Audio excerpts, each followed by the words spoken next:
Never do human beings speculate more or have more opinions than about things which they do not understand. From his childhood, Carl Jung experienced strange and seemingly unexplainable phenomena. He feared that he was going mad and went on the quest to discover what they meant. I saw yellow waves, swimming rubble, and the death of countless thousands. 2 weeks passed, then the vision returned, still more violent than before, and an inner voice spoke. Look at it. It is completely real, and it will come to pass. You cannot doubt this.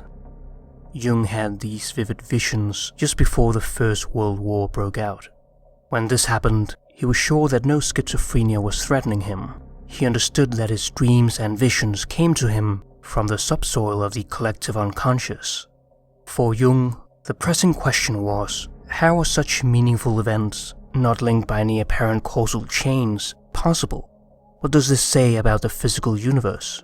These were surprising juxtapositions that scientific rationality could not adequately explain.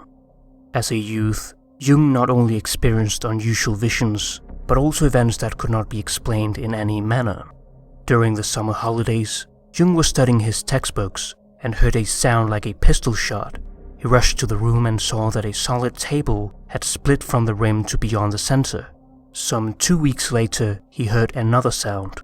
This time he saw that inside a cupboard, the bread knife, which had been used shortly before, had been snapped off in several pieces. Jung finished his medical studies and became a psychiatrist. During this time, he attended seances for communicating with the dead, and had an interest in parapsychology and the occult, mainly due to his own personal experiences. This formed the basis of his medical dissertation, published in 1902, entitled On the Psychology and Pathology of So-Called Occult Phenomena, a Psychiatric Study. On one occasion, Jung was having a conversation with Freud about parapsychology. Freud, in his materialism, rejected most of Jung's questions as nonsensical. Jung had a strange sensation, as if his diaphragm were made of iron and were becoming red hot. At that moment, there was a loud noise in the bookcase, which stood right next to them, that both of them stood up in alarm, fearing the thing was going to topple over them. Jung told him, that is an example of so-called catalytic exteriorization phenomenon. Freud replied that it was sheer bosh. Jung replied that it was not, and to prove his point, he predicted that in a moment there will be another such loud noise. Another detonation went off in the bookcase. Jung wrote, "To this day I do not know what gave me this certainty, but I know beyond all doubt that the report would come again." Freud only stared aghast at me.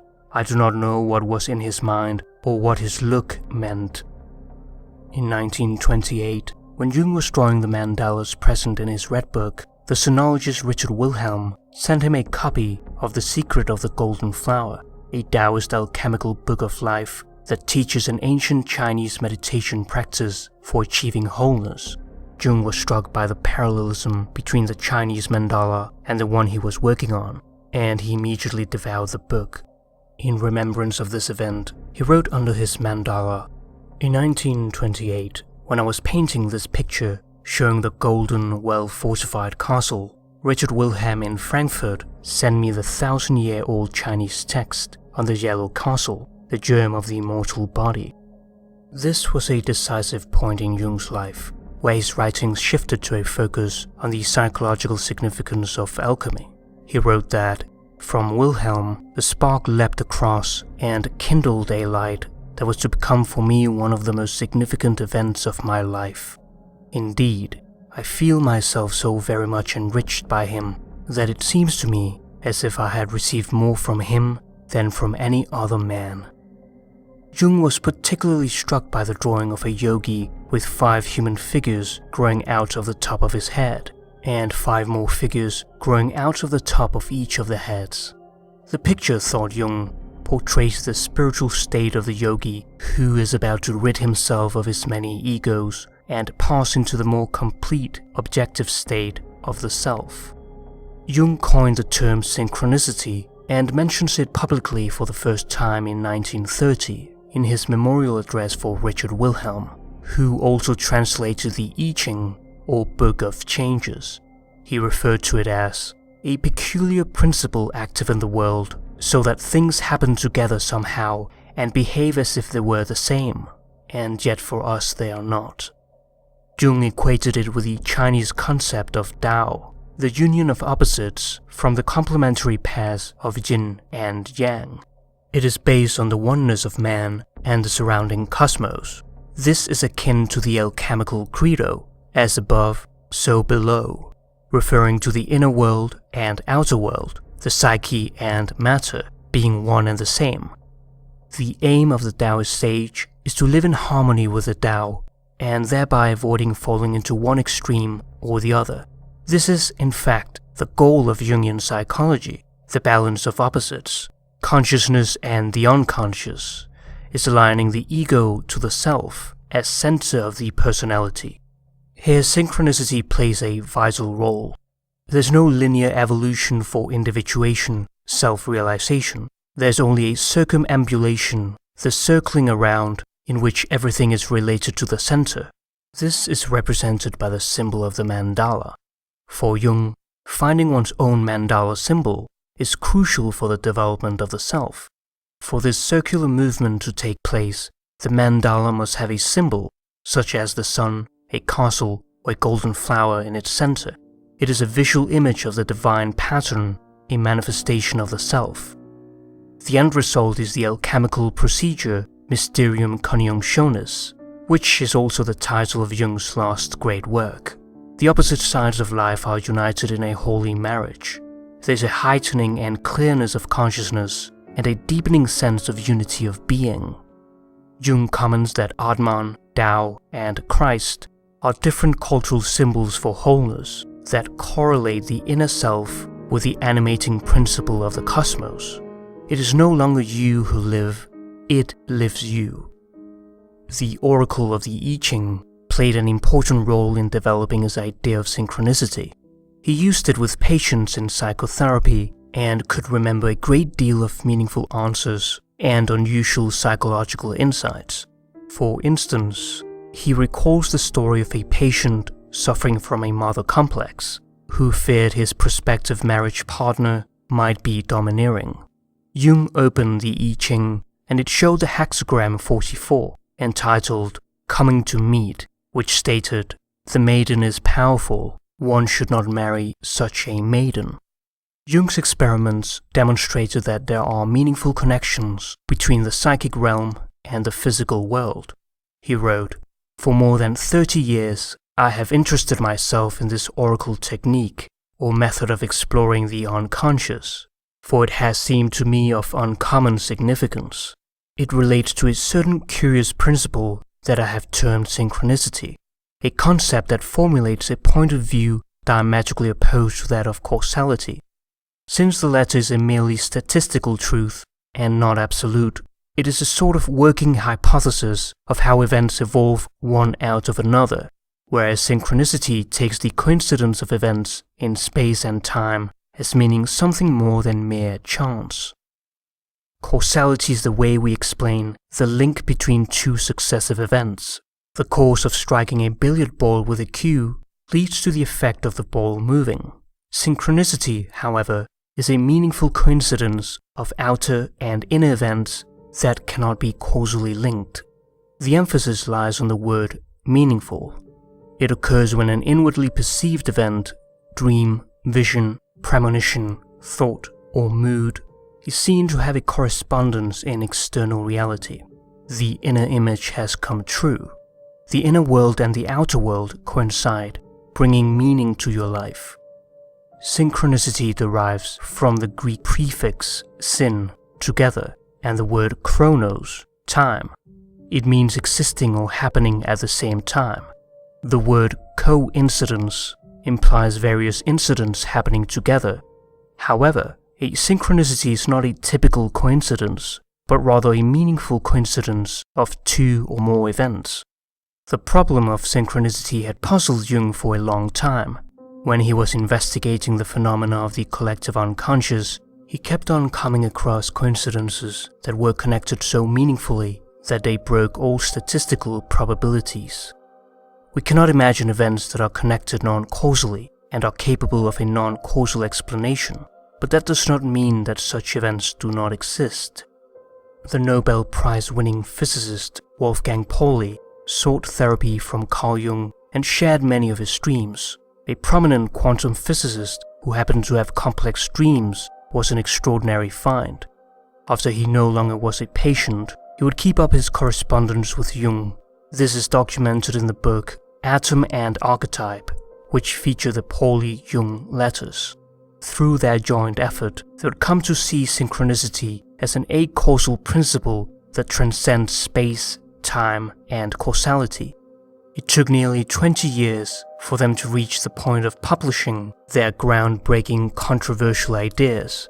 In 1952, Jung and Pauli published a joint volume, The Interpretation of Nature and the Psyche. Later, Jung's part, Synchronicity and Acausal Connecting Principle, would be published in Volume 8 of his collected works.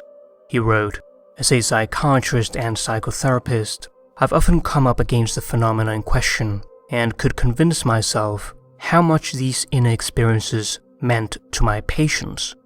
In most cases, they were things which people do not talk about for fear of exposing themselves to thoughtless ridicule. I was amazed to see how many people have had experiences of this kind and how carefully the secret was guarded." Jung did not have the necessary means to conduct scientific experiments on synchronicity. He refers to the extrasensory perception experiments of J.B. Rhine, who founded parapsychology as a branch of psychology.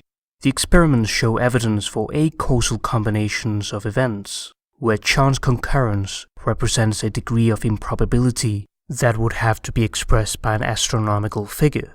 It goes beyond the scope of chance and probability.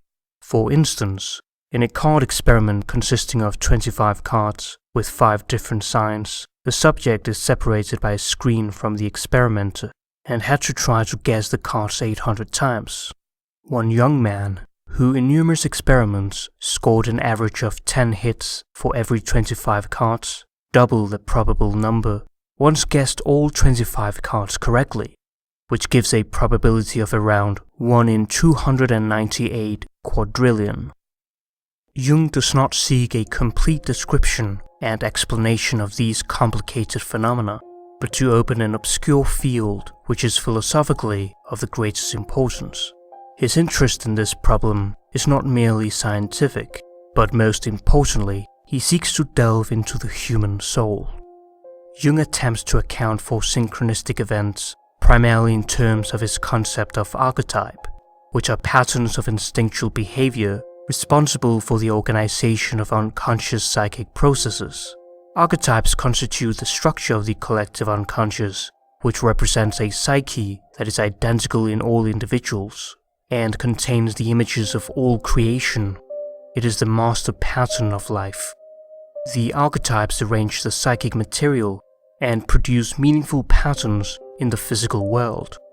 They cannot be directly perceived or represented, in contrast to the perceptible psychic phenomena. On account of its irrepresentable nature, Jung has called it psychoid, soul-like, which refers to the relationship between a person's psyche and the physical world beyond that person's body. We find ourselves with a factor that has nothing to do with brain activity, but rather with meaningful patterns in our personal life. Meaningful coincidences rest on an archetypal foundation. Synchronicity is the deepest layer of archetypal reality where psyche and matter collide and become indistinguishable. This unitary dimension to all experience is the alchemical notion of the unus mundus, the one world. Jung writes, "If Mandala symbolism is the psychological equivalent of the unus mundus, then synchronicity is its parapsychological equivalent. Psychological life is an expression of nature. In this case, we have to suppose a knowledge prior to all consciousness. Synchronistic phenomena are thought to arise from activations of this level of reality. There seems to be an a priori, causally inexplicable knowledge of a situation which at the time is unknowable. In therapy, seeing one person as radically separate from another is limiting. It is the field that connects and includes the two participants that is transformative. The unconscious communications that link both partners may usefully be described as emerging out of the psychoid realm, because it transcends limited perceptions of analyst and patient possessing separate, encapsulated psyches. It is particularly in the heightened tension generated by such a field that synchronistic events tend to occur. The psychic life is fundamentally a shared unitary realm. The fullness of the self is the pleroma, the place where past, present, and future exist simultaneously. It is the idea that everything that will happen has already happened. That is the magic of synchronicity, a story about the 19th century French poet Émile Deschamps, who was given a piece of plum pudding by so-called Monsieur du Forgibu. 10 years later, he discovered another plum pudding in a Paris restaurant and asked if he could have a piece. It turned out, however, that the plum pudding was already ordered by du Forgibu. Many years afterwards, Deschamps was invited to partake of a plum pudding as a special rarity. While he was eating it, he remarked that the only thing lacking was du Forgibu. At that moment, the door opened, and an old man in the last stages of disorientation walked in. Du Forgibu, who had got hold of the wrong address and burst in on the party by mistake. Jung writes about what seems to be a synchronistic event. On April 1, 1949, I made a note in the morning of an inscription containing a figure that was half man and half fish. There was fish for lunch. Somebody mentioned the custom of making an April fish of someone. In the afternoon, a former patient of mine, whom I had not seen for months, showed me some impressive pictures of fish. In the evening, I was shown a piece of embroidery with sea monsters and fishes in it. The next morning, I saw a former patient who was visiting me for the first time in 10 years. She had dreamed of a large fish the night before. A few months later, when I was using this series for a larger work and had just finished writing it down, I walked over to a spot by the lake in front of the house, where I had already been several times that morning. This time, a fish a foot long lay on the seawall. Since no one else was present, I have no idea how the fish could have got there. When coincidences pile up in this way, one cannot help being impressed by them. However, Jung had his doubts on it being a synchronicity, for there was no interaction with the inner world. He says it might well be the extremely improbable chance grouping of 6 events, the 7th event occurring months later. Jung also cautions that synchronicity can be misused or misinterpreted in a pathological way. People may be carried away and start to see every event as meaningful. Jung had already commented on this relation to situations where patients, particularly schizophrenics, interpret events as having a special reference to them. He wrote in a letter, "I have often found that synchronistic experiences were interpreted by schizophrenics as delusions. Since archetypal situations are not uncommon in schizophrenia, we must also suppose that corresponding synchronistic phenomena will occur which follow exactly the same course as with so-called normal persons. The schizophrenic's interpretation is morbidly narrow because it is mostly restricted to the intentions of other people and to his own ego importance. We must endeavor to find out what the unconscious thinks and adjust our attitude accordingly. Thus, the synchronistic effect should be understood not as psychotic, but as a normal phenomenon." On one occasion, Jung and the members of a seminar he was conducting on dream analysis were discussing the symbol of the bull god in relation to the dream of an analysant. Unaware of the discussions of the seminar group, the analysant spent several days making a picture of a bull with a disk of the sun between its horns.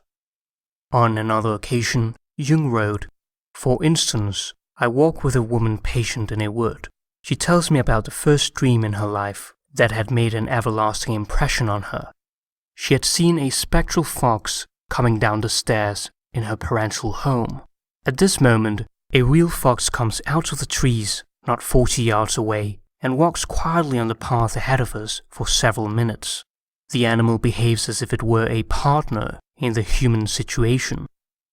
The fox is the symbol of instinctive cleverness, which told the woman to forget about her hesitations and to conquer her intellectual blocks by trusting her instinctive wisdom, which will show her the right way. Jung gives us another example appropriate to synchronicity. I remember the story of a student friend whose father had promised him a trip to Spain if he passed his final examinations satisfactorily.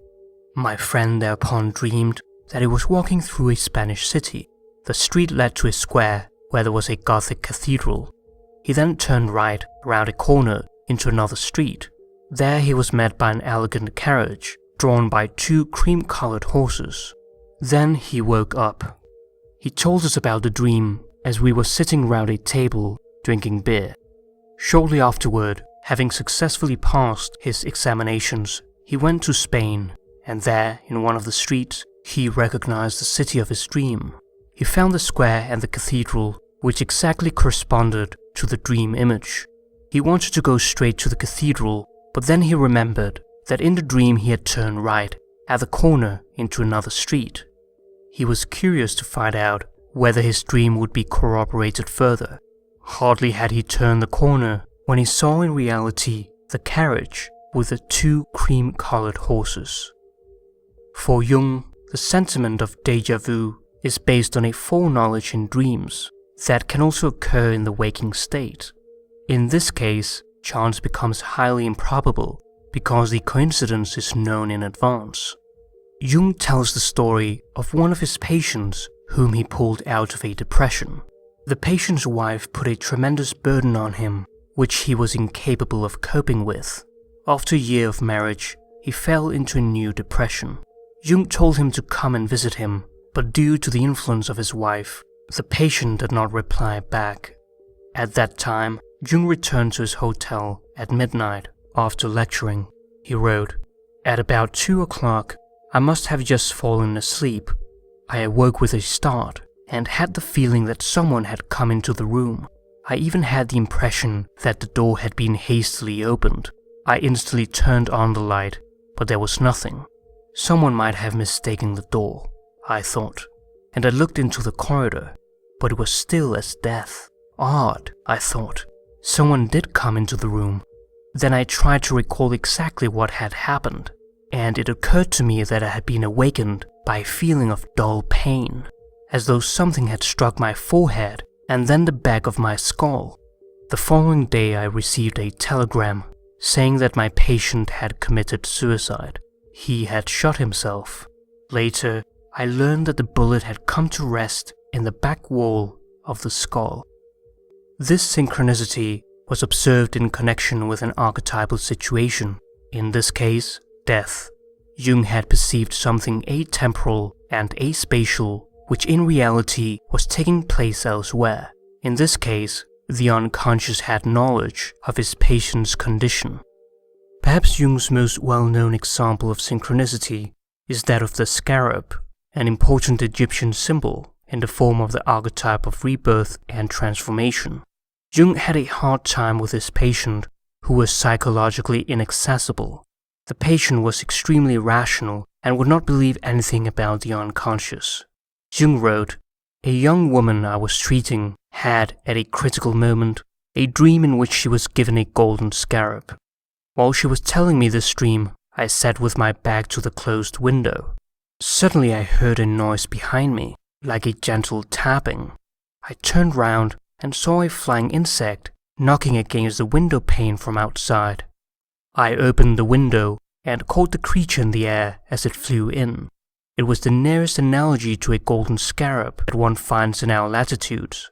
A scarab-beard beetle, the common rose chafer, Setonia aurata, which, contrary to its usual habits, had evidently felt an urge to get into a dark room at this particular moment.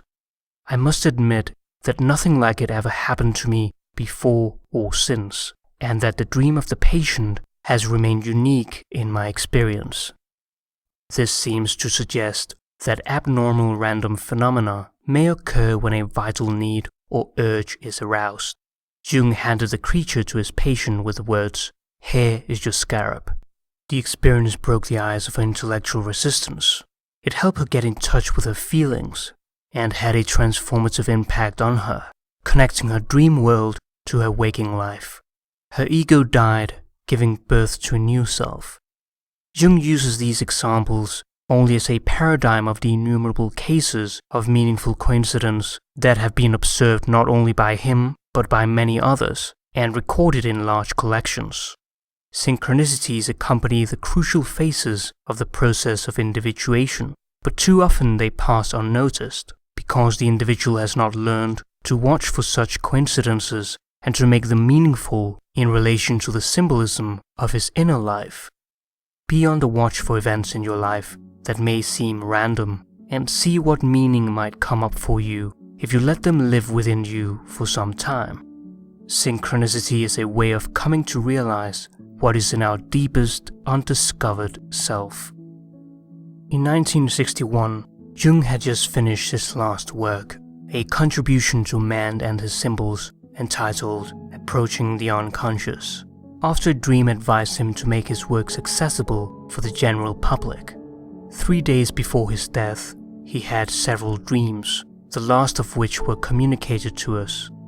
He dreamed that he was high up in a high place, around a boulder of stone in the full sun. Carved into it were the words, "Take this as a symbol of the wholeness you have achieved and the singleness you have become." In another dream, he saw a square and trees growing in it. The roots of the trees were intertwined with gold, a symbol of resolution, the alchemical symbol of wholeness. The collective unconscious was saying to him, as it were, "You have earned the freedom to move on. You have done your work. You have done it well, and it will grow."